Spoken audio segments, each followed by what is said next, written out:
करने जा रहा हूँ जल चक्र, यानी मैंने अभी एनवायरमेंटल साइंस के अंतर्गत बायोजियोकेमिकल साइकिल्स के ऊपर चर्चा किया था, जिसमें oxygen cycle, ozone cycle, nitrogen cycle और कार्बन साइकिल जैसे महत्वपूर्ण, सल्फर साइकिल इत्यादि को मैंने महत्वपूर्ण टॉपिकों पर डिस्कस किया। आज मैं जो चर्चा करूंगा वो है वाटर साइकिल, जल चक्र क्या है। तो जल चक्र जिसे हम हाइड्रोलॉजिक साइकिल भी कहते हैं, हाइड्रोलॉजिक साइकिल, जल विज्ञान चक्र या हाइड्रोलॉजिकल साइकिल के रूप में, या हाइड्रोलॉजिकल साइकिल के रूप में भी जाना जाता है। तो हाइड्रोलॉजिकल साइकिल के रूप में यह प्रक्रिया पृथ्वी की सतह के ऊपर और नीचे पानी की निरंतर गति का वर्णन करता है। पृथ्वी पर पानी का द्रव्यमान समय के साथ साथ काफी स्थिर रहता है, लेकिन पानी का बर्फ ताजे पानी, खारे पानी और वायुमंडलीय पानी में विभाजन जलवायु की विस्तृत श्रृंखला के आधार पर परिवर्तनशील। वाष्पीकरण, संघनन, वर्षा, सतह अपवाह, उप सतह के प्रवाह की भौतिक प्रक्रियाओं से पानी एक जलाशय से दूसरे जलाशय यानी अवस्था तक जाता है, और जैसे नदी से सागर तक या महासागर से वातावरण में, ऐसा करने में पानी विभिन्न रूपों में विचरता है, जैसे तरल, ठोस, बर्फ और वाष्प। तो यहाँ स्पष्ट बात पता चलता है कि पानी के स्वरूपों में बदलाव, यानी पानी एक ठोस रूप में विद्यमान है, प्रकृति में देखें तो बर्फ के रूप में एक ठोस रूप में विद्यमान है। पानी का यह स्वरूप बदलता है, वाष्पन पानी के स्वरूप बदल के उसे लिक्विड स्टेज में देखा जाता है, यानी नदियों में, महासागरों में स्थित पानी, और उसके अलावा वाष्पित होकर इसका बादलों के रूप में संघनित हो जाना, फिर वर्षा होकर के भूमि पे आ जाना। तो इस प्रकार से इस प्रकार के परिवर्तन, संरचनात्मक परिवर्तन को यहाँ पर जल चक्र कहा जाता है। तो जल चक्र का जो तात्पर्य है वो पानी के स्वरूपों में बदलाव को। जल चक्र में ऊर्जा का आदान प्रदान शामिल है, जिससे तापमान में परिवर्तन होता है। तो जब पानी अपना स्वरूप बदलता है तो ऊर्जा उसमें बंधक हो जाती है, फिर ऊर्जा विद्यमान होती है, जब पानी का स्वरूप एक बार फिर बदलता है तो ऊर्जा फिर रिलीज होती है। इस प्रकार से ऊर्जा का एक प्रकार से आदान प्रदान चलता है, जिससे तापमान में अंतर देखने को मिलता है। जब पानी वाष्पित हो जाता है तो यह अपने आसपास की में से ऊर्जा ले लेता है और पर्यावरण को ठंडा कर देता है। जब यह संघनित होता है तो यह ऊर्जा छोड़ता है और पर्यावरण को गर्म करता है। ये हीट एक्सचेंज जलवायु को प्रभावित करते हैं, और इसी प्रक्रिया को हम जल चक्र के नाम से जानते हैं। इसी प्रक्रिया को हम जल चक्र कहते हैं। रॉक साइकिल वास्तव में भूविज्ञान में एक अवधारणा है। रॉक साइकिल क्या है? एक कॉन्सेप्ट है जो तीन मुख्य रॉक प्रकारों के बीच भूगर्भिक समय के माध्यम से संक्रमणों का वर्णन करता है, यथा तलछटी यानी सेडिमेंट्री रॉक्स, कायापलट यानी मेटामॉर्फिक रॉक और अग्नि यानी इग्नियस रॉक। तो ये तीनों रॉक, तीनों प्रकार के पत्थरों का कायांतरण है, बदलाव की प्रक्रिया को रॉक साइकिल कहते हैं। यानी कि पत्थरों का या रॉक्स का, यानी जो पत्थर हैं उनकी संरचनात्मक बदलाव को यहाँ रॉक साइकिल कहते हैं। प्रत्येक प्रकार की चट्टानों को बदलती व नष्ट होते रहना इस प्रकृति का एक आवश्यक प्रकार है, और इस प्रकार से चट्टानों का बदलना या नष्ट होने की प्रक्रिया हमें काफी लंबे समय के साथ देखा जा सकता है। ये एक धीमी गति से चलने वाली प्रक्रिया है, यानी ये बड़ी तीव्र गति से नहीं होता, ये मध्य गति से इवैल्यूएशन वाली प्रक्रिया है। ये इवोल्यूशन होता रहता है, धीरे धीरे चलता रहता है। रॉक चक्र एक चित्रण है जो बताता है कि तीनों प्रकार के रॉक एक दूसरे से कैसे संबंधित हैं और प्रक्रियाएं एक प्रकार से दूसरे समय में कैसे बदलती हैं। यह चक्रीय पहलू चट्टानों के रूपांतरण को एक भूगर्भिक चक्र में बदल देता है, और ऐसे गृह जिन पर जीवन है एक जैव रासायनिक चक्र का कार्य करती है। तो जाहिर सी बात है, ये हमारे लिए महत्वपूर्ण एस्पेक्ट है। अब यहाँ पे हम देखेंगे कि स्टेप्स किन चरणों में ये बदलता है। तो सबसे पहले पृथ्वी के अंदर मैग्मा का निकलना, तो मैग्मा इवोल्यूशन, फिर वो मैग्मा का freezing of rock and crystallisation की प्रक्रिया। तो मैग्मा जो निकलता है वो धीरे से फिर वो जमना शुरू होता है। प्रारंभिक रूप से ये इग्नियस रॉक का रूप धरता है। तो सबसे पहले इग्नियस रूप का रॉक के रूप में ये धीरे धीरे एक प्रकार से जमना होता है। फिर इरोजन की प्रक्रिया से गुजरता है और फिर धीरे धीरे सेडिमेंटेशन यानी बैठता चला जाता है। इसके बाद सेडिमेंट्स और सेडिमेंट्री रॉक्स अन्य रॉक्स का एक प्रकार से जुड़ाव देखने को मिलता है। काफी समय की अवधि के बाद ये रॉक्स आपस में जुड़ते हैं। सातवां स्टेप जो कहा जाए वो होता है टेक्टोनिक बरियल और मेटामॉर्फिज्म, यानी यहाँ पर ये टेक्टोनिक्स यानी कि प्लेट टेक्टोनिक्स के द्वारा, तो पृथ्वी के गर्भ में जो प्लेट्स हैं, प्लेट्स के हिलने की, प्लेट्स के चलने की प्रक्रिया के माध्यम से इनका संरचना में परिवर्तन देखने को मिला है। फिर मेटामॉर्फिक रॉक में बदलता है और उसके बाद मेल्टिंग की प्रक्रिया शुरू होती है, यानी धीरे धीरे ये गलता है। तो इस प्रकार से पृथ्वी के अंदर फिर चला जाता है, गर्भ में समाता है, फिर ये गलता है, फिर ये बनता है, फिर वो निकल के आता है। एक साइकिल चल रहा होता है। पृथ्वी के अंदर से निकला मैग्मा के रूप में, फिर ये पत्थरों के रूप में जमा, सेडिमेंटेशन हुआ, फिर इसके बाद पत्थरों के रूप में बिखरे, धीरे धीरे तमाम प्रक्रिया के माध्यम से गर्भ में समाये और फिर पृथ्वी के अंदर। इस प्रकार की ऊपा पचा या निकलना या जाना या आने की प्रक्रिया को यहाँ पर हम एक प्रकार से कह सकते हैं रॉक साइकिल कहते हैं। तो इसे रॉक साइकिल कहेंगे। आज वो है मिलेनियम डेवलपमेंट गोल्स। एमडीजी क्या है, मिलेनियम डेवलपमेंट गोल्स किसे कहते हैं? तो चलते हैं मिलेनियम डेवलपमेंट गोल्स को। मिलेनियम इसका मतलब है सहस्त्राब्दी। सहस्त्राब्दी यानी 1000 वर्षों पर। तो जाहिर सी बात है 1000 वर्ष जब कंप्लीट हुआ यानी कि 2000 सन लगा, तो ये डेवलपमेंट गोल्स बनाए गए विकास की दृष्टिकोण से। ये देखा जा रहा है कि पृथ्वी में मानव ने पर्यावरणीय क्रियाओं के माध्यम पर मानव ने विकास की गतिविधियों के द्वारा प्रकृति को बहुत ही क्षति पहुंचाई, पर्यावरण को प्रदूषित किया और प्रकृति को नुकसान पहुंचाया। और इसी प्रकृति की गोद में हम पल रहे हैं, पनप रहे हैं, बढ़ रहे हैं, विकास कर रहे हैं। ऐसे में अगर हम प्रकृति को क्षति पहुंचाएंगे, प्रकृति ही अगर समाप्त हो जाएगी, तो मानव का अस्तित्व तो शून्य है।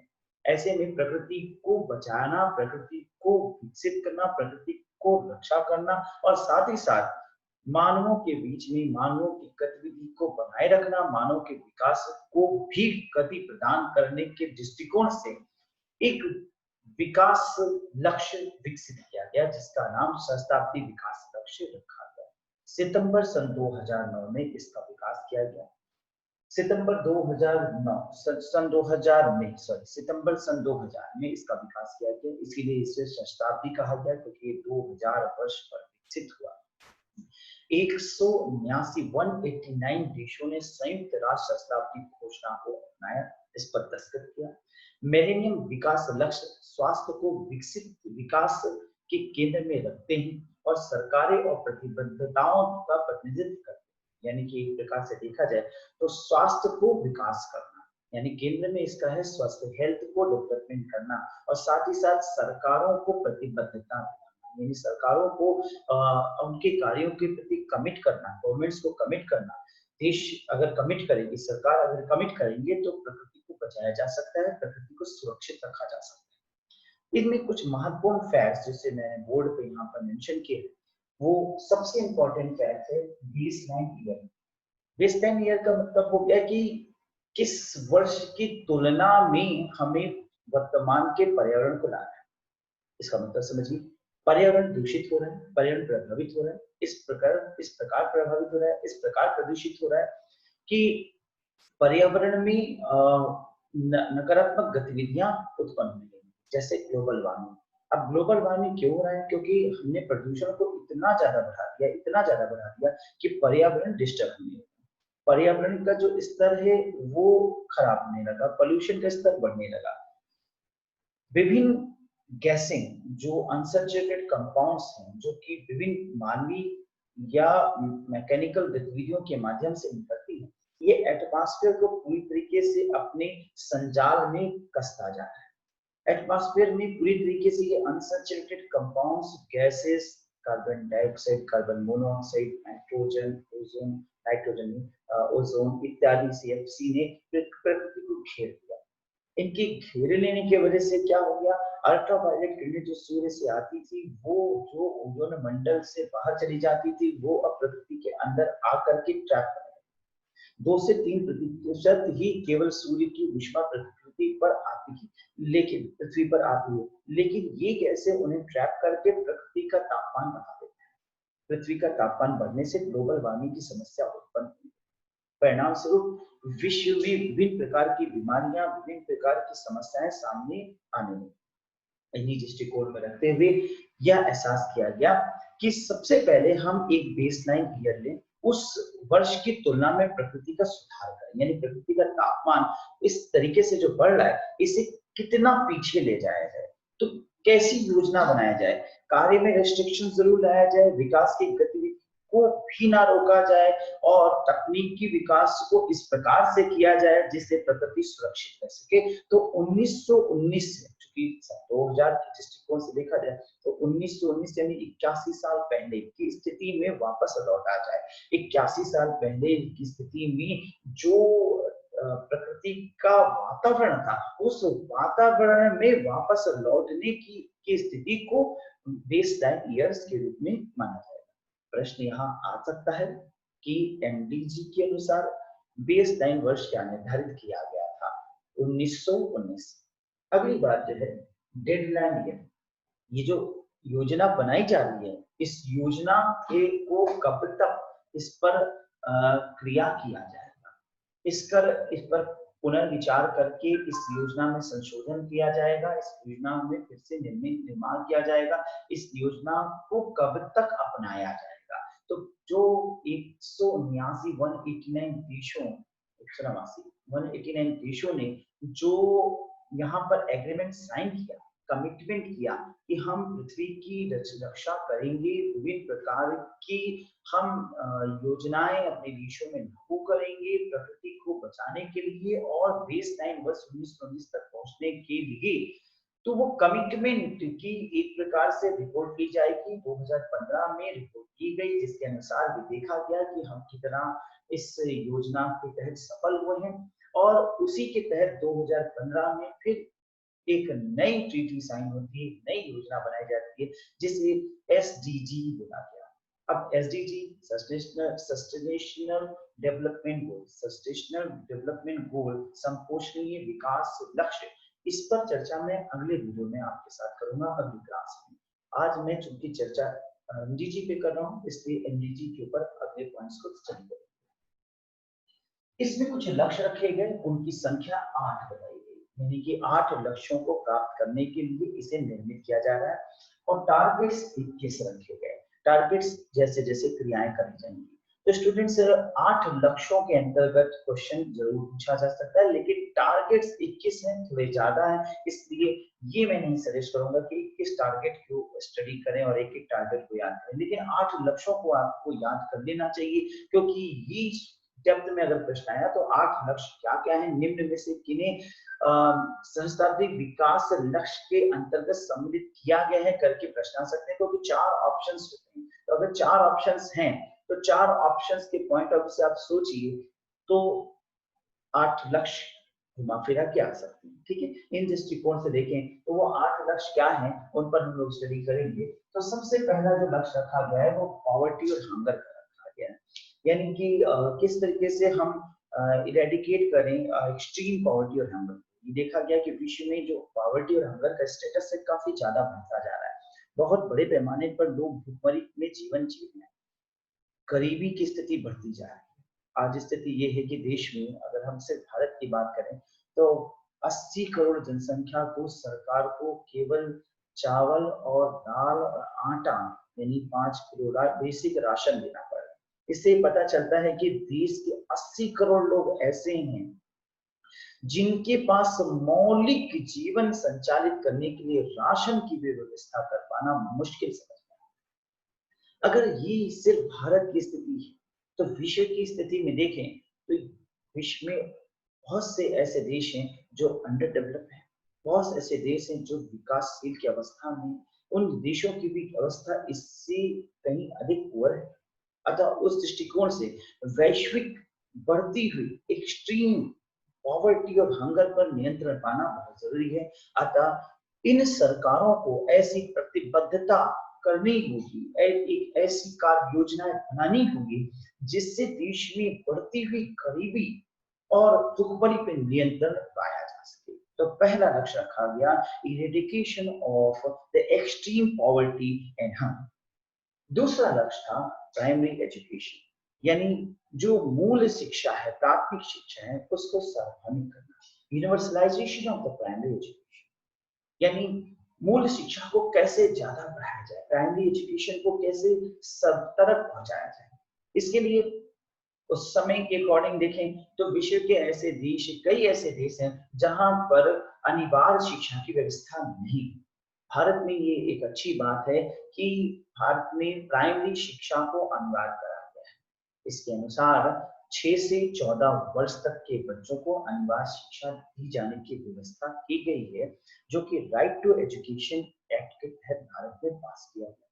ये बहुत अच्छी बात है। राइट टू एजुकेशन एक्ट 2009 इसी बात को कहता है कि भारत में अनिवार्य शिक्षा होनी चाहिए, परंतु एमडीजी से भारत नहीं बल्कि 189 कंट्रीज के मध्य समझौता है। अतः ये एक अंतरराष्ट्रीय ट्रीटी है जिसके अनुसार विश्व के लगभग सभी विकसित, विकासशील और अर्धविकसित और अविकसित देशों में सर्व शिक्षा को, प्रारंभिक शिक्षा को सार्वभौमिक रूप से प्रारंभिक शिक्षा को अनिवार्य बनाया जाए, ऐसी व्यवस्था करने के लिए संकल्पित हुआ गया और इसका लक्ष्य रखा गया universalization of the primary education. तीसरे लक्ष्य की ओर चलते हैं। तीसरा लक्ष्य है gender equality and women empowerment, लैंगिक समानता और महिला सशक्तिकरण। लैंगिक समानता एक आज के रूप में देखा जाए तो डिस्क्रिमिनेशन का बहुत बड़ा आधार है लैंगिकता। लैंगिक तत्व क्या होता है, जेंडर की मीनिंग क्या है, इसको थोड़ा सा समझते हैं। जेंडर और सेक्स दो शब्द होता है। जेंडर जो होता है उसका तात्पर्य होता है सामाजिक दृष्टिकोण से, जब हम यौन की बात करते हैं यानी मेल और फीमेल की बात करते हैं तो उसे हम जेंडर कहते हैं। लेकिन जब हम जैव वैज्ञानिक दृष्टिकोण से मेल और फीमेल की बात बोलते हैं तो हम उसके लिए शब्द सेक्स का प्रयोग करते हैं। जैसे किसी पद के लिए अगर आप आवेदन कर रहे हैं तो आप वहां पर उस फॉर्म में जेंडर शब्द को लिखते हैं जो जिसके आगे मेल या फीमेल लिखा होगा। लेकिन अगर आप ब्लड टेस्ट रिपोर्ट या मेडिकल साइंस के किसी रिपोर्ट को स्टडी कर रहे होते हैं तो वहां पर sex is equal to male और फीमेल। इससे यह स्पष्ट होता है कि बायोलॉजिकल डिस्क्रिमिनेशन के लिए सेक्स शब्द का प्रयोग किया जाता है और जेंडर डिस्क्रिमिनेशन यानी सोशियोलॉजिकल डिस्क्रिमिनेशन के लिए जेंडर शब्द का प्रयोग किया जाता है। अब यहाँ पर हम जेंडर असमानता की बात करते हैं या जेंडर समानता की बात करते हैं तो प्रमुख रूप से महिला का नाम आता है, इसलिए क्योंकि सामाजिक दृष्टिकोण से देखा गया कि महिलाएं पिछड़ी हैं और लगभग सभी समाजों में महिलाएं पिछड़ी हैं, इसलिए महिलाओं को अग्रणी लाना और उन्हें बराबर की भूमिका पे लाके खड़ा करना, ऐसी योजनाएं बनाना, ऐसी कार्य योजनाएं बनाना, इन सरकारों के मध्य ऐसी कार्य योजनाओं को प्रभावित करना जिससे कि महिला समानता, महिला सार्वभौमिकता, महिला सशक्तिकरण को बल मिल सके। इसलिए इसका लक्ष्य रखा गया gender equality and women empowerment. Clear. Now हम मूव करते हैं चौथे लक्ष्य की ओर जिसमें लिखा है reduce child mortality. Reduce child mortality यानी बाल मृत्यु दर में कमी लाना। स्टूडेंट्स, अगर हम आज से 200 साल पहले चले जाएं तो मेडिकल साइंसेस बहुत पीछे नगण्य रूप से था और मेडिकल विज्ञान का न विकास होना एक अभिशाप था। पृथ्वी पर जितने बच्चे जन्म लेते हैं उनमें से 50% तक बच्चे मर जाते हैं। ऐसे में 50% चाइल्ड मोर्टेलिटी होती थी। ये बड़ा ही सोचने विषय था। मेडिकल साइंस का विकास हुआ। मेडिकल साइंस के विकास के साथ साथ मानव की स्वास्थ्य में सुधार। परिणाम स्वरूप आज की स्थिति यह है कि 99% के ऊपर बच्चे जीवित बचते हैं और 1% के आसपास मर जाते हैं। प्रयास है इसे 0% पे लाने का। अतः बाल मृत्यु दर बिल्कुल शून्य हो जाए, इसको नियंत्रित किया जाए। इस दृष्टिकोण से इसमें बाल मृत्यु दर को नियंत्रित करना या घटाने के को उद्देश्य बनाया गया। इसके बाद इम्प्रूव मैटरनल हेल्थ, मातृ स्वास्थ्य में सुधार, क्योंकि एक पिछड़े हुए समाज से पिछड़ी हुई महिला या गरीब निर्धनता वाले वर्ग से आने हुए वाले लोगों में मातृ मृत्यु दर, मातृ स्वास्थ्य दर काफी निम्न है। इसलिए उस पर भी विचारणीय मुद्दा है, उस पर भी विचार करने की आवश्यकता है। ऐसे दृष्टिकोण से इम्प्रूविंग मैटरनल हेल्थ एक लक्ष्य रखा गया। इसके बाद छठा लक्ष्य रखा गया कॉम्बैट डिसीजेस, यानी कि ऐसी महामारियां, ऐसी बीमारियां जो बड़े स्तर पर फैल रही हैं उन पर मुकाबला, जैसे HIV, AIDS, acquired immunodeficiency syndrome, acquired immunodeficiency syndrome। AIDS एक ऐसी बीमारी है जिसमें हमारा जो सुरक्षा तंत्र है, हमारे अंदर का जो बीमारियों से लड़ने वाला तंत्र है, डिफिशियंसी, वो बिल्कुल इम्यून तंत्र है, वो बिल्कुल ही समाप्त हो जाता है, डेड। सो एड्स एक महामारी, उस पर चर्चा, उस पर विचार करना, उस पर उसको कम करना इत्यादि। इसके अलावा मलेरिया और अन्य बीमारियां। अगर आज हम स्थिति देखें तो चूंकि ये तो मिलेनियम डेवलपमेंट लक्ष्य 2000 में बनाया गया, लेकिन 2020 में आज हमारे सामने महामारी कोरोना वायरस के रूप में, पैंडेमिक के रूप में से हम देख रहे हैं। ये इसी का कारण समझ में आता है, जो प्रकृति में किसी भी प्रकार का ऐसा छेड़छाड़ हुआ हो, या प्रकृति में हमने पॉल्यूटेंट्स या विभिन्न प्रकार की अपनी मानव जनित गतिविधियों को इतना बढ़ाया जिससे प्रदूषण या कोई भी ऐसी गतिविधि की वजह से ये वायरस उत्पन्न हो सकता है। अतः सन 2000 में ही ऐसा विचार किया गया कि महामारियों पर रोक लगाई जाए, बीमारियों को कम से कम बढ़ने दिया जाए, इसलिए उसका मुकाबला करने के लिए तैयार हुआ जाए। एक लक्ष्य रखा गया कि कॉम्बैट डिसीजेस। इसके बाद जो लक्ष्य रखा गया वो है सस्टेनेबल एनवायरनमेंट, यानी पर्यावरण का संपोषणी विकास करना, एंश्योरिंग एनवायरमेंटल सस्टेनेबिलिटी, पर्यावरण स्थिरता सुनिश्चित करना। इसका क्या मतलब है? इसका मतलब है पर्यावरण में हम पर्यावरण की रक्षा करने के लिए हम मानव की विकास को रोक दें। अगर हम इस दृष्टिकोण से देखें तो 100 साल पहले, 200 साल पहले चले जाए तो इंडस्ट्रियल गतिविधियां न्यून थी, हाइड्रोकार्बन ना थे ही नहीं, पेट्रोल डीजल का कंजम्पशन नहीं था, कार्बन एमिशन था ही नहीं, तो प्रकृति सुदूर थी, प्रकृति एक में जीवन जीने लायक वास्तविक माहौल था, एक स्वस्थ प्रकृति हमारे साथ थी। अब इस दृष्टिकोण से देखें तो मानव को अपनी समस्त औद्योगिक गतिविधियों और विकास की गतिविधियों को तुरंत रोक देना चाहिए। अगर हम ऐसा करें तो तुरंत ही गतिविधियां रोक दिया जाए तो आने वाले 10 से 15 सालों में प्रकृति वापस उस स्थिति में पहुंच जाएगी जिस स्थिति में हम आज से 100-200 साल में पहले थे। इससे एक फायदा तो जरूर होगा कि मानव का स्वास्थ्य सुधार हो जाएगा, प्रकृति सुरक्षित हो जाएगी। परंतु क्या यह आज की डेट में व्यावहारिक दिखाई देता है? ऐसा करें तो कल आप उस इक्के गाड़ी पे चलेंगे और हम अपने सामान्य जीवन में वापस लौट जाएंगे और ग्रामीण कृषि खेती करेंगे और अनाज उगाएंगे, खाना खाएंगे, सो जाएंगे, जीवन संतत आगे बढ़ता रहेगा और हजारों वर्ष तक ऐसे मानव जीता रहेगा। लेकिन सिर्फ जीना ही अगर उद्देश्य है और इसी को वास्तविकता मान लिया जाए, सत्य मान लिया जाए, तो सब कुछ ठीक है, लेकिन विकास तो बंद हो जाएगा। आज जो मानव सभ्यता, कल्चर अपने चरम पे पहुंचा है, ये शून्य हो जाएगी। अतः विकास ऐसा किया जाए कि मानव की सभ्यता भी बनी रहे और प्रकृति भी सुरक्षित रहे, वसुंधरा का भी रक्षण रहे और मानव भी सुरक्षित रहे। ऐसा विकास किया जाए कि वर्तमान के साथ साथ भविष्य की व्यवस्था कर दी जाए, आने वाले संतति को भी विकास के सभी रास्ते खोल दिए जाए, उनके लिए भी रास्ते बनाए जाए।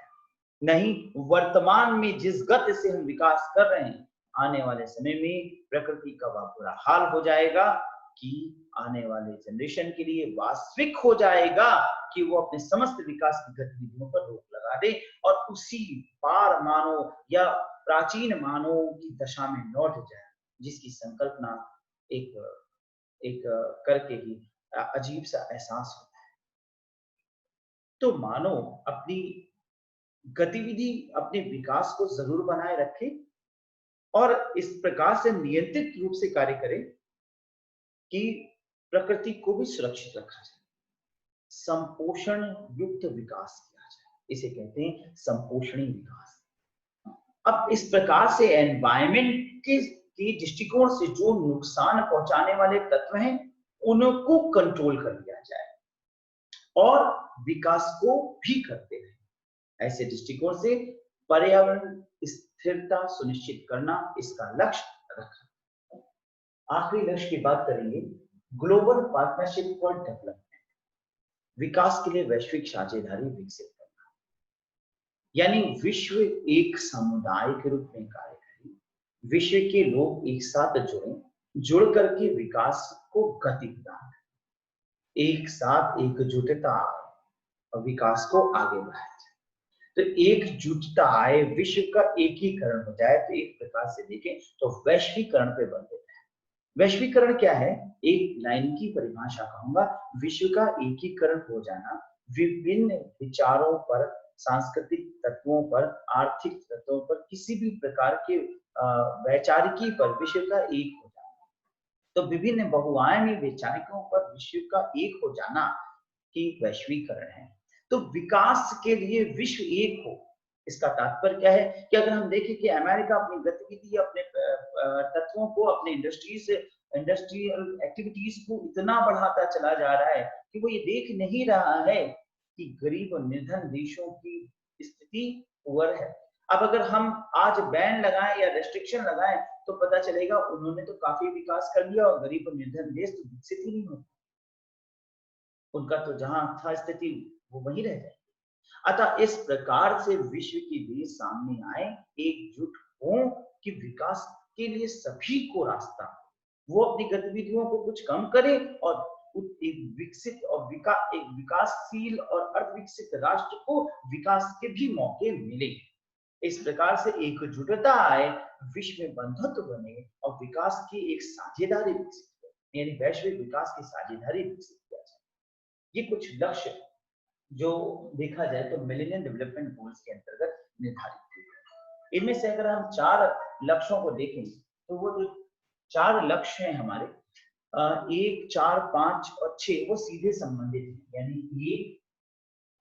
1, 4, 5 और 6, यानी ये मानव से सीधे संबंधित है। जैसे पॉवर्टी और हंगर को दूर किया जाए, reduce child mortality, improve maternal health और डिजीजेस से मुकाबला करना। ये कुछ ऐसे लक्ष्य हैं जो मानव के सीधे संबंधित हैं। बाकी दूसरे लक्ष्य समाज से और विश्व से सीधे संबंधित है, प्रकृति से सीधे संबंधित।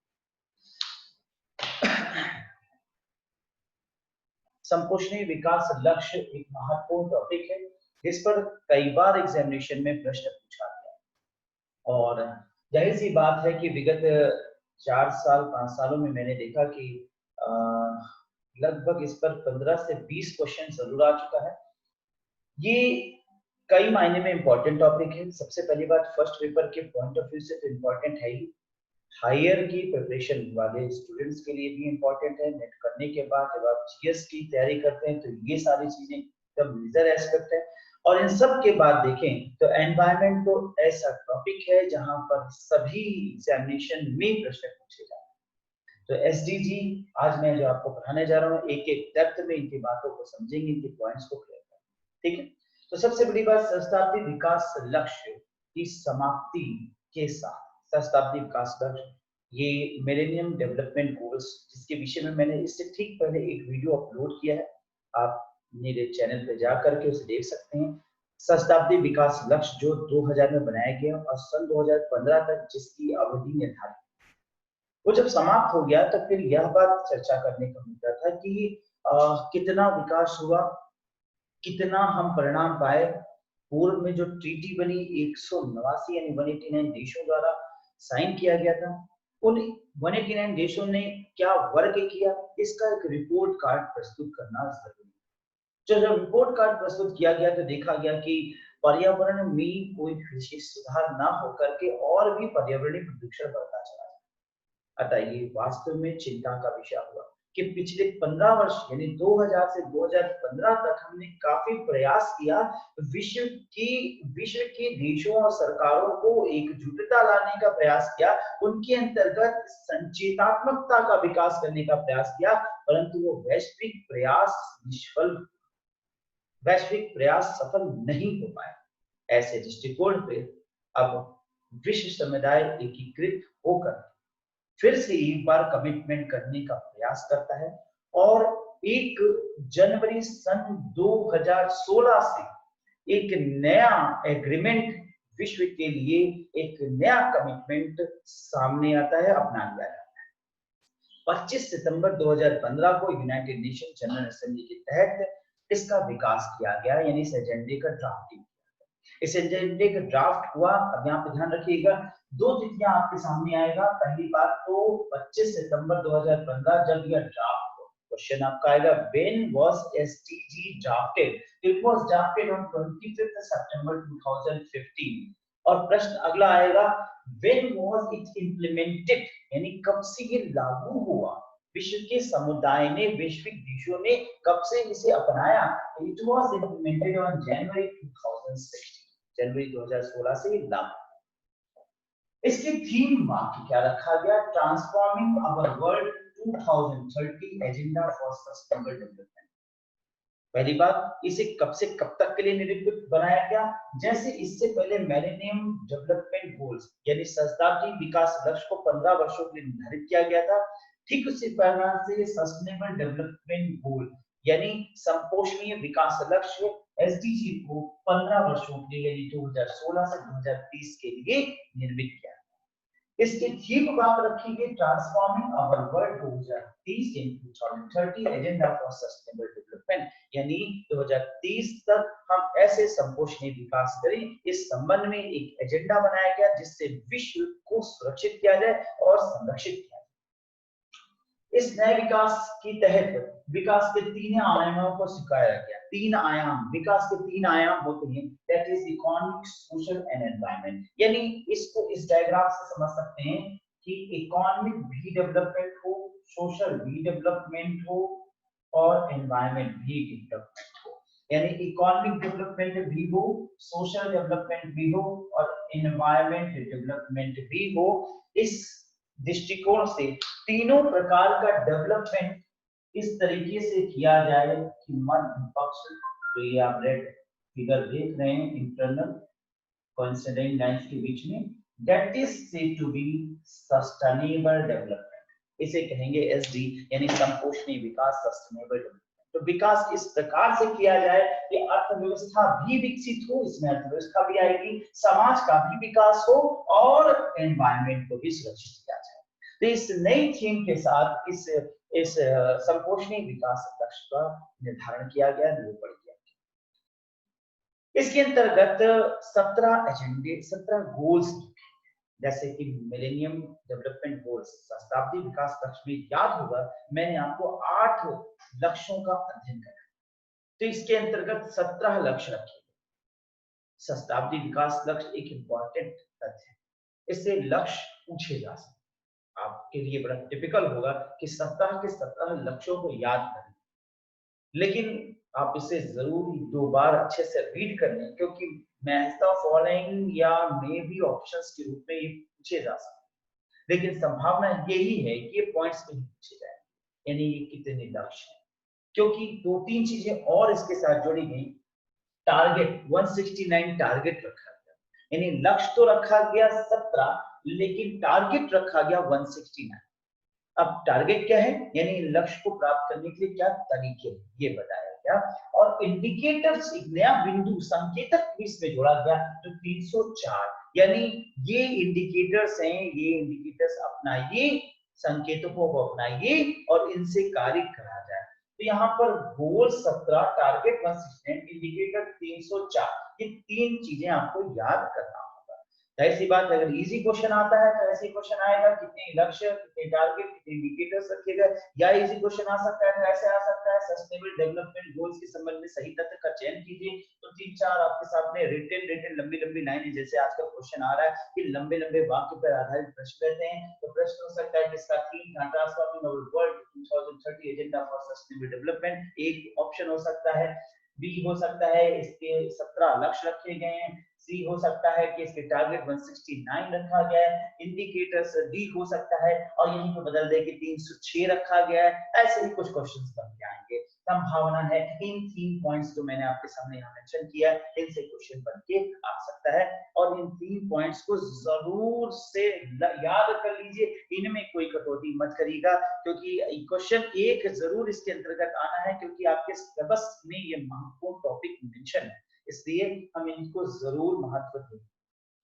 नाउ स्टूडेंट्स, अब वो 17 लक्ष्य कौन से हैं जिस पर एसडीजी को निर्मित किया गया? अगले 15 सालों तक इन लक्ष्य को लेकर विश्व समुदाय कार्य करेगा, तो जाहिर सी बात है ये लक्ष्य भी इग्नोर नहीं किया जा सकता। मैं चाहूंगा कि आप इसको याद कर लीजिए, अगर आप याद कर सकते हैं तो बहुत बढ़िया बात है, नहीं भी याद कर सकते तो इनको कम से कम 10 दफा रीड जरूर कर लीजिएगा, क्योंकि ये मैच द फॉलोइंग या ऑप्शंस के रूप में बन के आ सकते हैं। तो सबसे पहले लक्ष्य की ओर चलते हैं। तो पहला लक्ष्य रखा गया है गरीबी समाप्त करना है, एंड पॉवर्टी, यानी नो पॉवर्टी, यानी इस प्रकार से क्रियाएं किया जाए कि पॉवर्टी, याद होगा मिलेनियम डेवलपमेंट गोल्स में मैंने आपको बताया था कि पॉवर्टी और हंगर को इरेडिकेट करने की बात है, वो यहाँ पर भी रखा गया, क्योंकि जब तक निर्धनता नहीं जाए तब तक मानव का विकास नहीं हो सकता। अगर निर्धन व्यक्ति रहेगा तो निर्धन व्यक्ति जो है वो मानव के विकास में बाधा उत्पन्न करेगा। निर्धन व्यक्ति मानव के विकास में बड़ा बाधा उत्पन्न कर सकता है। तो यहाँ पर जो मुख्य बात है वो निर्धनता अगर रहेगी तो मानव के विकास में बाधा उत्पन्न होगी। तो ये एक इंपॉर्टेंट एस्पेक्ट है कि निर्धनता जो है मानव के विकास में बाधा ना उत्पन्न करे, इसलिए सस्टेनेबल डेवलपमेंट गोल्स के अंतर्गत ये जो 17 लक्ष्य हैं उनकी हम चर्चा करेंगे। सस्टेनेबल डेवलपमेंट गोल को एक बार पुनः मैं आपके सामने रिकैप करता हूँ। सस्टेनेबल डेवलपमेंट गोल के अंतर्गत कुछ महत्वपूर्ण बातें, जैसे इंटरनेशनल एग्रीमेंट 2016 से 13 तक में ये निर्मित हुआ, 2016 से 13 की अवधि के लिए बनाया गया। इसमें इसकी ड्राफ्टिंग हुई 25 सितंबर 2015 को, इसे इंप्लीमेंट किया गया 1 जनवरी 2016 को। इसका आधार वाक्य थीम था transforming our world 2030 agenda for sustainable development, और इसके 3 आयाम बनाए गए, इकोनॉमिक, सोशल एंड एनवायरनमेंट। तीनों आयामों के 2 लक्ष्य रखे गए, गोल्स 17 गोल्स, टारगेट 169, इंडिकेटर्स 304 बनाए। अब यहाँ पर जो हम लक्ष्यों की बात करें तो इसके लक्ष्य, पहला लक्ष्य नो पॉवर्टी, यानी कि कोई भी पॉवर्टी, निर्धनता ना हो, व्यक्ति को निर्धन ना रहना पड़े, ऐसी योजनाएं बनाया जाए जिससे निर्धनता दूर किया जा सके, इरेडिकेट किया जा सके निर्धनता को। दूसरा है भूख की समाप्ति, स्थायी कृषि को बढ़ावा देना, यानी जीरो हंगर। तो मिलेनियम डेवलपमेंट गोल्स में जो एक लक्ष्य रखा गया था कि पॉवर्टी और हंगर को इरेडिकेट करना, उसको यहाँ 2 भागों में और इसको यहाँ 2 भागों में मेंशन कर दिया गया, that is no poverty and zero hunger. तीसरा रखा गया सभी लोगों के लिए स्वस्थ जीवन की भलाई सुनिश्चित करना, यानी गुड हेल्थ एंड वेलबींग। ऐसी क्रियाएं की जाए, इस प्रकार की योजनाएं बनाई जाए जिससे सभी लोगों को अच्छा स्वास्थ्य मिल सके और वो सुरक्षित हो सके। चौथा क्वालिटी एजुकेशन, यानी एजुकेशन गुणवत्ता युक्त हो। तो इससे पहले जो मिलेनियम डेवलपमेंट गोल्स बनाया गया, सार्वभौमिक प्राइमरी एजुकेशन को जरूर रखा गया था, लेकिन ये देखा गया कि एजुकेशन हो रही है लेकिन वो क्वालिटी युक्त नहीं है, इसलिए क्वालिटी युक्त एजुकेशन होना जरूरी है। तो पढ़ना ही जरूरी नहीं है बल्कि बेहतर और बढ़िया पढ़ना जरूरी है। पढ़ाई इस प्रकार से हो कि ना ही से केवल विषय सामग्री ही मिले बल्कि बौद्धिक विकास, इंटेलेक्चुअलिटी भी आए, और व्यक्ति एक सामाजिक व्यक्ति बन सके, व्यक्ति एक समाज का कल्याण करने के दृष्टिकोण से सोच सके, उसकी संचेतात्मकता विकसित हो सके। तो पढ़ाई यानी एजुकेशन है वो गुणवत्ता युक्त होना जरूरी कर रखा है। इसके बाद जो चौथा बिंदु रखा गया वह ensure quality education for all, यानी सभी के लिए क्वालिटी एजुकेशन प्रोवाइड किया जाए, यानी सभी को क्वालिटी एजुकेशन दिया जाए।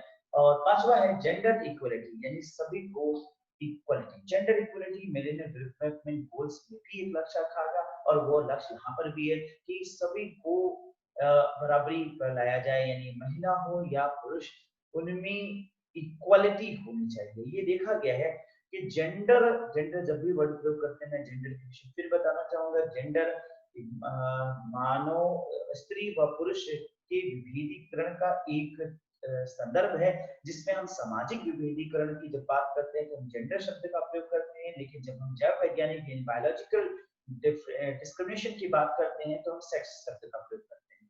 तो यहाँ पर चूंकि सामाजिक संदर्भ में बात हो रही है, इसलिए जेंडर विभेदीकरण यानी सामाजिक विभेदीकरण की बात होगी, यानी कि जेंडर को इक्वलिटी। अब इसमें हम स्त्रियों की समानता को पहले बल देते हैं, क्योंकि स्त्रियां 99% समाजों में पिछड़े हैं, इसलिए स्त्रियों को इक्वलिटी पे लाना, महिलाओं को सशक्त करना, इसमें सुनिश्चित किया गया कि महिलाओं को सशक्त किया जाए, और ये पूर्व में मिलेनियम डेवलपमेंट गोल्स का ही लक्ष्य है। अगला सिक्स्थ जो रखा गया वो है clean water and sanitization, ensuring availability of water and sanitation for all, यानी सभी के लिए पानी और स्वच्छता की उपलब्धता सुनिश्चित करना, यानी वाटर की व्यवस्था करना, पानी की व्यवस्था करना, सभी को पानी मुहैया कराना। आज ये देखा जा रहा है कि जो ग्राउंड लेवल वाटर है, जो फ्रेश वाटर है, जो पीने योग्य वाटर है, वो धीरे धीरे उसका स्तर गिरता जा रहा है। सो ऐसी योजनाएं बनाई जाए जिसमें सबको बराबर से पानी की व्यवस्था हो सके। सातवां बिंदु जो रखा गया वो affordable and clean energy, that is ensuring the access to affordable, reliable, sustainable and clean energy for all, सभी के लिए सस्ती, विश्वसनीय, टिकाऊ और स्वच्छ ऊर्जा तक पहुंच सके। आज देखा गया कि ऊर्जा हमारे जीवन का एक बहुत अभिन्न है। बिना ऊर्जा के हम अपनी क्रियाओं को नहीं कर पाते। अगर हम एक मोबाइल से बात कर रहे हैं तो उसके लिए भी इलेक्ट्रिसिटी की जरूरत है। हम घर में निवास कर रहे हैं, बिजली, लाइट, सारी चीजों की आवश्यकता ऊर्जा पर आधारित है, यानी ऊर्जा बहुत महत्वपूर्ण एस्पेक्ट है हमारे जीवन के लिए। अतः ऊर्जा की कमी ना हो, ऊर्जा की बहुतायत हो, सभी को स्वच्छ ऊर्जा प्राप्त हो सके, तो ऐसी योजनाएं बनाई जानी चाहिए जिससे कि ऊर्जा मिल सके, विश्वसनीय ऊर्जा हो, टिकाऊ ऊर्जा यानी लंबे समय तक प्राप्त होने वाली ऊर्जा। जिस प्रकार से आज ऊर्जा, जैसे मान लीजिए कि हम पेट्रोल डीजल को प्राप्त करते चले जा रहे हैं, लेकिन एक समय के बाद ये समाप्त हो जाएंगे, इसलिए सिर्फ इसी पर केंद्रित ना होकर ऐसे भी व्यवस्था करनी चाहिए, ऐसे भी विकल्प ढूंढने चाहिए जिससे आने वाले समय में हमारे जनरेशन को भी इनकी पूर्ति होती रहे, ऐसी ऊर्जा मिलती रहे। इसके अलावा जो आठवां बिंदु है वो decent work and economic growth है। That means promote sustainable economic growth and decent work for all, सभी के लिए निरंतर आर्थिक विकास और श्रेष्ठ काम को बढ़ावा देना। अब आर्थिक विकास हमारे जीवन का महत्वपूर्ण पहलू है, क्योंकि अगर हम अर्थव्यवस्था के दृष्टिकोण से पिछड़े रहेंगे तो कमोबेश हम अपने जीवन में संबल नहीं महसूस कर पाएंगे, सक्षम नहीं बन सकेंगे। इसलिए अर्थव्यवस्था मजबूत होना जरूरी है। अर्थव्यवस्था को इस प्रकार से मजबूती प्रदान किया जाए जिससे कि हम वर्तमान के साथ अपने भविष्य का भी निर्धारण सुरक्षित कर सकें। इसलिए अर्थव्यवस्था को मजबूत करने के लिए और गुणवत्ता युक्त कार्य करने के लिए इस तत्व को, इस पॉइंट को इसमें सम्मिलित किया गया। इसके बाद 9वें बिंदु को देखें तो इंडस्ट्री, इनोवेशन एंड इंफ्रास्ट्रक्चर की बात किया गया है। That is very important for the point of view, क्योंकि अगर हम इंडस्ट्रीज को नहीं विकसित कर सकेंगे, इनोवेशन नए प्रकार के नवाचार यानी नए विकास को, नए खोज को नहीं बढ़ाएंगे और इंफ्रास्ट्रक्चर को मजबूत नहीं करेंगे तो मानव का विकास सुनिश्चित कर पाना मुश्किल, कठिन हो जाएगा। तो इसलिए इंफ्रास्ट्रक्चर को मजबूत करना जरूरी है, उद्योग का विकास करना जरूरी है। ये ध्यान देने की जरूरत है कि उद्योग को समाप्त करके मानव का विकास नहीं हो सकता, इसलिए उद्योग का विकास करना जरूरी है, लेकिन संपोषणीय आधार पर किया जाए, ऐसा विकास किया जाए जिससे उद्योग भी विकसित हो और हमारी इस वसुंधरा को भी सुरक्षित रखा जा सके। इसके बाद बात की गई है 10वें बिंदु के रिड्यूसिंग इनइक्वालिटी, लोगों के बीच में जो इनइक्वालिटी बढ़ती जा रही है उसको कम करना, लोगों को किसी भी तरीके से इनइक्वल ना बनाया जाए। Reduce inequality within among countries, देशों के भीतर और भीतर जो असमानता है उसको कम करना। यानी अब इस दृष्टिकोण से देखें तो आज अमेरिकन एक व्यक्ति है, उसका प्रति वर्ष जो उसका प्रति कैपिटा इनकम है वो लगभग करोड़ों में, और भारत में एक व्यक्ति जो जीता है उसकी तुलना में हजारों में भी नहीं होता। तो कई जगह ऐसी स्थिति है कई देशों में, तो जो जीवन जीने की मौलिक आवश्यकता है वो भी पूर्ति नहीं हो पा रही है। तो इस प्रकार से हम जब विपन्नता विसमानता रखेंगे और समान असमानता बनी रहेगी, तो कैसे हम सबके साथ के साथ विकास कर सकेंगे। इसलिए सबका साथ चाहिए, तो सबका बराबर विकास करना होगा। इसलिए इस बिंदु के अंतर्गत रिड्यूसिंग इनइक्वालिटी को बन दिया गया। 11वां बिंदु है सस्टेनेबल सिटीज एंड कम्युनिटीज, यानी स्थायी शहर और समुदाय बनाएं, मेक सस्टेनेबल सिटीज। इस प्रकार से शहरों का विकास करें, नए शहर जो विकसित हों उनको, और जो शहर ऑलरेडी हैं उनको संपोषणीय आधार पर विकास किया जाए, यानी उनमें जो संरचनात्मक तत्व हैं, संरचना के विकास के तत्व हैं, उनको बराबर से विकसित किया जाए, उनको महत्व दिया जाए, उनको विकास करने के विभिन्न बिंदुओं पर उनको और भी विकसित करने के तरीके दिया जाए। ऐसा विकास किया जाए जिससे कि उन शहरों का हमेशा विकास होता रहे। जैसे लाइट्स अगर लगाई जाए तो सोलर एनर्जी पे लगाई जाए, तो क्या होगा कि एनर्जी लगातार कांस्टेंट रूप से बनी रहेगी और निरंतर रूप से सतत रूप से एनर्जी प्राप्त होती रहेगी। तो सस्टेनेबल डेवलपमेंट होगा, शहरों का संतोषनीय विकास इसे कहा जाएगा। इसके बाद बात करें तो रिस्पांसिबल कंजम्पशन एंड प्रोडक्शन की बात की गई है, ensuring that is consumption and production, ensuring sustainable consumption and production patterns, स्थायी खपत और उत्पादन पैटर्न सुनिश्चित करना, यानी खपत को एक लेवल पे लाना और ऐसा खपत हो जो कि हमेशा पूर्ति होती है, खपत की पूर्ति हमेशा होती रहे। जैसे आज हम पेट्रोलियम डीजल की बात कैसे करेंगे, आज हम उसका उपभोग करते चले जा रहे हैं, उपभोग करते चले जा रहे हैं, लेकिन हमें पता है कि 100 वर्षों में ये समाप्त हो जाएगा। तो 100 वर्षों में समाप्त हो इससे पहले हमें विकल्प को ढूंढ लेने की जरूरत है, जिससे कि इसे हम हजारों वर्षों तक संरक्षित कर सकें और आवश्यकता के अनुसार अपनी खपत को पूर्ति कर सकें और आने वाले जनरेशन को भी इसकी सुविधा मुहैया करा सकें। अगले बिंदु पे चलेंगे, that is 13 point climate action, यानी जलवायु परिवर्तन और इसके प्रभावों से निपटने के लिए तत्काल कार्रवाई करें, take urgent action to combat climate change and its impact. इसी के तहत BS4, BS6, 1, 2, 3, 4 ये सारे जो भारत स्टेज एमिशन भारत में किया गया, इसी प्रकार से विश्व के अन्य देशों में भी ऐसे बहुत से विकल्प, ऐसे बहुत से प्लान्स बनाए गए जिससे कि एमिशन को, कार्बन एमिशन को और किसी प्रकार से प्रदूषण को नियंत्रण में लाया जा सके। इसके तत्कालिक कदम उठाए जाने को इसके अंतर्गत रखा गया है।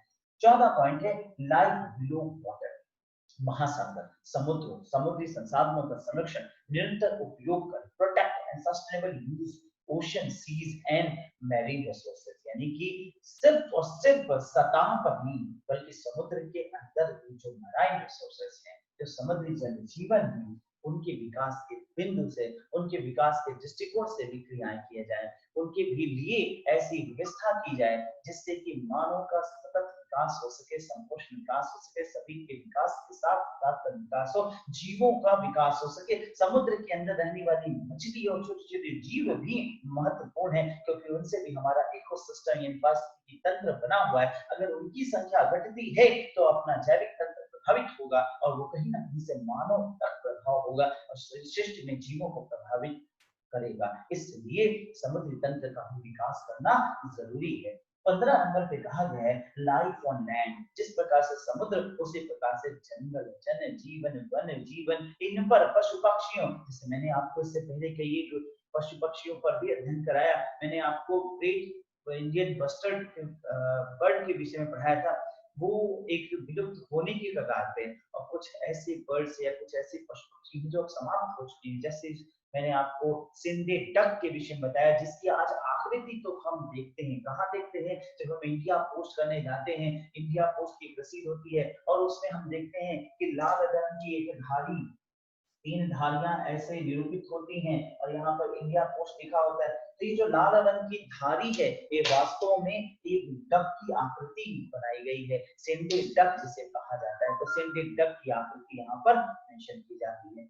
इस प्रकार से हम देखें तो ये सारी चीजें भी कि वन्य जीव संरक्षण भी करना चाहिए, जीवों को प्रति भी रक्षा करना चाहिए, जीवों के विकास के लिए भी क्रियाएं करना चाहिए। तो ना ही केवल समुद्र बल्कि भूमि के ऊपर भी जो जीव जंतु हैं उनका भी विकास होना चाहिए, उनके संबंध में भी विचारना होना चाहिए। इन सब के बातें के बाद अगर हम देखें तो 16 नंबर और 17 नंबर एक बहुत महत्वपूर्ण एस्पेक्ट जुड़ा गया जो कि मिलेनियम डेवलपमेंट गोल्स में हमें नहीं दिखता है। 16 नंबर कहता है शांतिपूर्ण समावेशी समाज को बढ़ावा देना, it is promoting peaceful and inclusive societies. आज ये देखा जाए तो पीसफुलनेस समाज, पीसफुलनेस नहीं।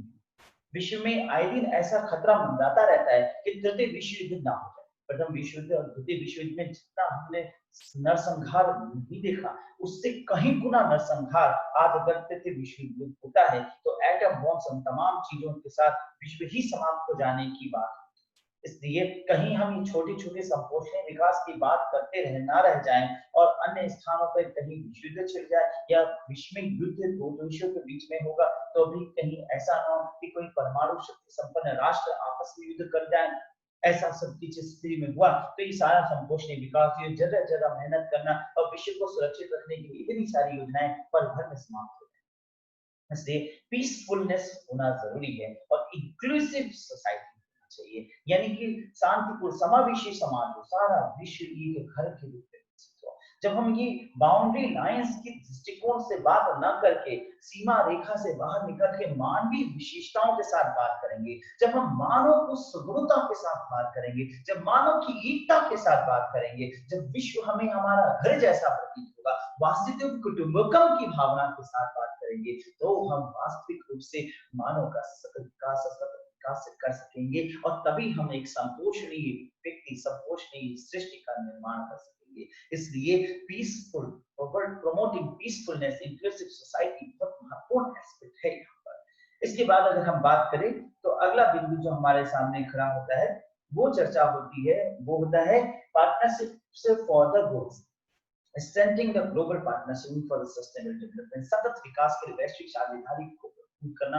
ये मान लीजिए, ये जान लीजिए स्टूडेंट्स कि बिना सब के एक हुए, बिना विश्व की सचेतते, बिना विश्व के सोचे यह संभव ही नहीं है कि हम वैश्विक विकास कर सकें।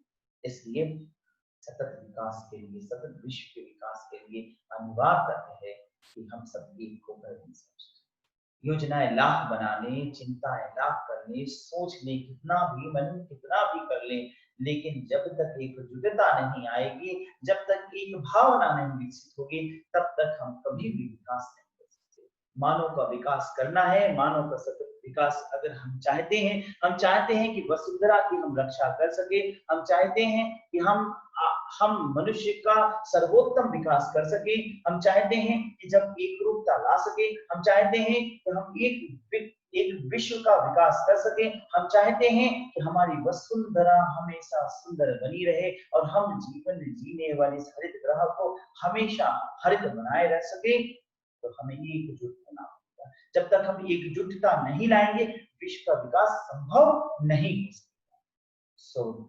मैंने आज यहाँ आपके साथ बहुत महत्वपूर्ण तथ्यों के साथ आज एक डिस्कशन, मैंने अभी आपको यहाँ पर सस्टेनेबल डेवलपमेंट के विषय में एक बड़ा डेप्थ एनालिसिस क्लास दिया। पूरा सस्टेनेबल डेवलपमेंट को मैंने एनालिसिस कर दिया कि सस्टेनेबल डेवलपमेंट क्या है, सस्टेनेबल डेवलपमेंट के एक महत्वपूर्ण बिंदुओं को और एक एस्पेक्ट को क्लियर कर दिया। ठीक है, क्लियर? Yes sir. सर ये ऐसे आया था क्वेश्चन सर, जैसे उसमें ये सर मिलियन डेवलपमेंट गोल से आया था सर, जैसे 4 स्टेटमेंट दे दिए थे, उसमें लिखा था कि कौन सा इंक्लूड नहीं किया है उन्हें एक ऑब्जेक्टिव में से, तो सर वैसे आया था। मिलेनियम डेवलपमेंट चूंकि 8 गोल्स के साथ, इससे पहले जो मैंने आपको वीडियो में बताया 8 गोल्स के साथ मिलेनियम डेवलपमेंट है, तो वहां पर तो हमें ऑप्शन दिख सकता है कि 4 ऑप्शन आसानी से निकाल सकते हैं, लेकिन ये 17 ऑप्शन, 17 मतलब लेंदी हो जाएगा। इसलिए मैं यही कहूंगा कि जाहिर सी बात है कि 17 के 17 रटने की जरूरत नहीं है। इसमें जो इम्पोर्टेंट दिखता है, जैसे अगर हम देखें कई तो नो पॉवर्टी जीरो हंगर, ये जाहिर सी बात है पहले भी था, मिलेनियम में भी और अभी भी है। तो इस पॉइंट ऑफ व्यू पे बहुत मेहनत करनी जरूरत है कि आप अगर मिलेनियम याद कर लेते तो मिलेनियम को इस पे इनबिल्ट कर दिया गया।